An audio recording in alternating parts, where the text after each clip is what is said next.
আমার প্রিয় মায়েরা বোনেরা, আপনাদের জন্য একটা হাদিস বলে শেষ করব। বিশ্বনবী বলেন, আমার মায়েরা খেয়াল করে শুনুন, বিশ্বনবী আপনাদের উদ্দেশ্য করে বলেন, আল মারআতু ইযা সাল্লাত খামসাহা ওয়া সামাত শাহরাহা হাফিজাত ফুরুজাহা আতাআত বা'লাহা ফালতাদখুল মিন আইয়ি আবওয়াবিল জান্নাতি শাআত। বিশ্বনবী বলেন, ও রমণীরা, ও নারীরা, যে সমস্ত নারী এই 4টা কাজ করবে, এই 4টা কাজের গ্যারান্টি দিবে, তাদেরকে জান্নাতের 8টা দরজার গ্যারান্টি দেয়া হবে। কি 4টা কাজ? 1 নাম্বার, আল মারআতু ইযা সাল্লাত খামসাহা, যে নারী 5 ওয়াক্ত নামাজ পড়ে। কি কর? নাম্বার 5 ওয়াক্ত নামাজ। আমার বোনেরা জোহরের নামাজ পড়তে পড়তে এটা আসরে নিয়ে যায়, আসর পড়তে পড়তে এটা মাগরিবে নিয়ে যায়, এরকম। সামাত শাহরা, রমাদানের রোজাগুলো রাখবেন।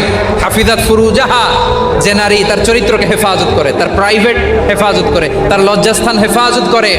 ও মায়েরা, আপনার এই গর্ভ যে কত দামি আপনি জানেন না। আপনার এই গর্ভ থেকে জন্মাবে আগামীর সালাহুদ্দিন আল আইয়ুবী। আপনার গর্ভ থেকেই জন্মাবে ইমাম আল মাহদি আল মুনতাজার। আপনার পেট থেকে জন্মাবে আবু সাইদের মতো বীর সৈনিক।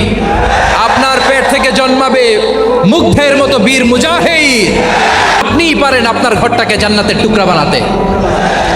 একটা family, it's a very big institution and you are the MD, the managing director of this institution. চিত্ত সালাত, রমাদানের রোজা, নিজের চরিত্রের হেফাজত, ও আতাআত বা'লাহা, স্বামীর আনুগত্য।